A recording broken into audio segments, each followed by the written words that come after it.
नमस्कार दोस्तों, मैं गोविंद प्रसाद केवट, जिला उपाध्यक्ष वीआईपी पार्टी कैमूर बिहार से। दोस्तों, मैं अपने निषाद समाज के लिए बिहार, उत्तर प्रदेश और झारखंड 3 स्टेट के लिए मैं हमेशा निषाद समाज को जगाने का काम मैं करता आ रहा हूँ। मगर आज मैं विशेषकर खासकर अपने उत्तर प्रदेश के निषाद भाइयों के लिए मैं कुछ कहना चाहता हूँ। दोस्तों, आज आप YouTube के माध्यम से, न्यूज़ के माध्यम से आप देख रहे हो उत्तर प्रदेश के कैबिनेट मंत्री डॉक्टर संजय निषाद जी, जो अपने आप को गॉड फादर कहे जाते हैं, उनको लोग गॉड फादर कहते थे, मगर आज वह निषाद आरक्षण के लिए आंदोलन कर रहे हैं। इसका क्या मतलब है? जब चुनाव आया, जब आपको उपचुनाव में एक भी टिकट नहीं मिला और आपका जब देख रहे हैं कि सत्ता मेरा दिन प्रतिदिन बीजेपी हमारे मान सम्मान में ठेस पहुंचा रही है, तो आप धीरे धीरे अपने समाज को बटोरने का काम करने का काम कर रहे हैं। ऐसा क्यों? जब हमें आरक्षण लेना था तो आपने साथ नहीं दिया। डॉक्टर संजय निषाद जी, जब हमें आरक्षण लेना था 2022 में, जब विधानसभा की चुनाव था उत्तर प्रदेश का, उस समय हमारे सन ऑफ मलाह मुकेश साहनी जी गए थे उत्तर प्रदेश। किसके लिए गए थे? अपने लिए नहीं, उत्तर प्रदेश के निषाद समाज के लिए गए थे, क्योंकि उत्तर प्रदेश में निषाद समाज को निषाद आरक्षण मिले। मगर आपने क्या किया? सीना तान कर बीजेपी पार्टी के साथ रहे और यह निषाद समाज को निषाद आरक्षण देने से आप रुकावट बन गए, देने नहीं दिए। अगर उस समय टाइट नहीं हुए होते, आप बोल दिए होते कि नहीं, हमें पहले निषाद समाज को निषाद आरक्षण चाहिए, उसके बाद हम आने की आपके पार्टी को वोट दिलवाएंगे अपने समाज को। आज हमारे उत्तर प्रदेश के निषाद भाई, हमारे भाई लोग आज निषाद आरक्षण के लिए वह इधर उधर नहीं देखते। आज निषाद आरक्षण मिल गया होता, नहीं भटकना पड़ता, मगर आपने ऐसा किया। ऐसा क्यों किया?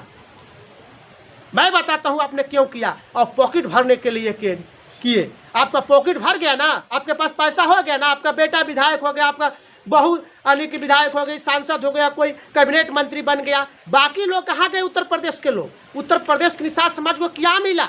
कुछ मिला? आपने कुछ दिया?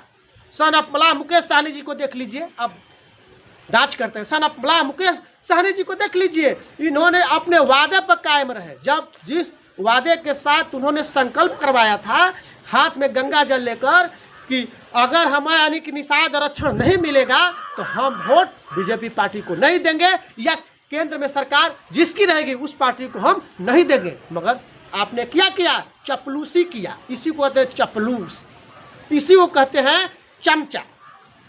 आप बीजेपी पार्टी के चमचा की तरह काम कर रहे थे। उस समय आपको निषाद आरक्षण की जरूरत नहीं थी, मगर अब आपको निषाद आरक्षण की जरूरत हो गया। और निषाद आरक्षण की जरूरत आज भी आपको नहीं है। आपको सिर्फ अपने पॉकेट भरने का एक नजरिया यानी कि इशारा दिखाई दे रहा है आपको कि हम अगर ऐसा करते हैं तो निषाद समाज हमारे फेवर में आएगा। अरे निषाद समाज आपके फेवर में चला जाए, ठीक है, अच्छी बात है। अगर आपसे आप समझ गए हैं, तभी कैबिनेट मंत्री का जो कैबिनेट मंत्री में ना त्याग पत्र दे दे, इस्तीफा दे दे, और इस्तीफा देकर डायरेक्ट उन्होंने निषाद समाज के आरक्षण का मांग करा। नहीं तो फिर बोले बीजेपी पार्टी को, जिसका केंद्र में सरकार है, कि निषाद समाज को उत्तर प्रदेश में निषाद आरक्षण लागू करे, तब हम आपके साथ रहेंगे 2027 के चुनाव में। नहीं तो नहीं रहेंगे, हम कैबिनेट मंत्री से इस्तीफा देते हैं। मगर आप ऐसा नहीं करेंगे, क्योंकि मैं जानता हूं कि आप नहीं करेंगे। आप निषाद समाज के भलाई के लिए काम नहीं कर रहे हैं, आप सिर्फ अपने भलाई के लिए काम कर रहे हैं। ऐसा क्यों कर रहे हैं? ऐसा न करें। अभी से आपका निषाद समाज में, निषाद वंश में आपका जन्म हुआ है। आप एक महान नेता हैं।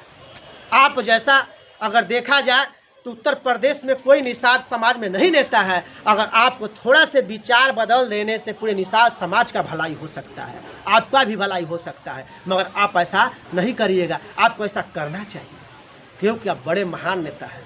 अब महान वैसे वंशज में जिसमें हमारे निषाद समाज में महान एकलव्य का जन्म हुआ, जुब्बा साहनी जी हुए, वीरांगना बहन फुल्लन देवी हुई, आप वाल्मीकि जी, वेद व्यास जी, वैसे महान वंश में आपका जन्म हुआ, फिर आप पैसा के लिए, चंद पैसा के लिए आप बीजेपी के साथ बिक जाते हैं। ऐसा क्यों करते हैं? ऐसा न करें और ऐसा मत कर। निषाद समाज के लिए सोचे जा रहा, आप निषाद समाज के हैं। अगर आप सोचिएगा, अगर आप आज लड़ जाइए, आज हमारे सन अपमला मुकेश सहनी जी लड़ गए हैं, अगर कोई झारखंड से भाई मेरे अगर निषाद समाज के लिए वैसा कोई मेरे निषाद समाज के वंशज आ जाते हैं, लड़ जाते हैं, तो निषाद आरक्षण नरेंद्र मोदी जी देने से इनकार नहीं कर सकते, न रोक सकते हैं, क्योंकि हम लोग का निषाद आरक्षण नहीं रुक सकता। मगर आप ऐसा करिएगा तो ऐसा होगा, नहीं करिएगा तो कभी ऐसा नहीं होगा, क्योंकि हम लोग तो बिहार से कदम बढ़ा दिए हैं। अब उत्तर प्रदेश से आपका दिखाए, आज जो काम कर रहे हैं निस्वार्थ, अभी का अभी त्याग पत्र दे दीजिए। मैं कहता हूँ कि अपने इस्तीफा दे दीजिए, मुझे नहीं चाहिए तो निषाद आरक्षण लागू कर दो, मगर ऐसा बीजेपी वाले नहीं करेंगे। फिर भी आप वैसे लोग के गुलाम बनकर हैं, गुलाम नहीं आपको बनना चाहिए, मगर आप गुलाम बन रहे हैं। तो आप अपने निषाद भाइयों को क्या कर रहे हैं? दबाने का काम कर रहे हैं, गुलाम बनाने का काम कर रहे हैं, गरीबी रेखा के नीचे ले जाने का काम कर रहे हैं, मगर ऐसा न करें। मैं इसी चंद शब्दों के साथ मैं अपने वाणी को विराम देता हूँ। जय हिंद, जय भारत, जय मुकेश सहनी, जय वीआईपी पार्टी, जय इंडिया गठबंधन।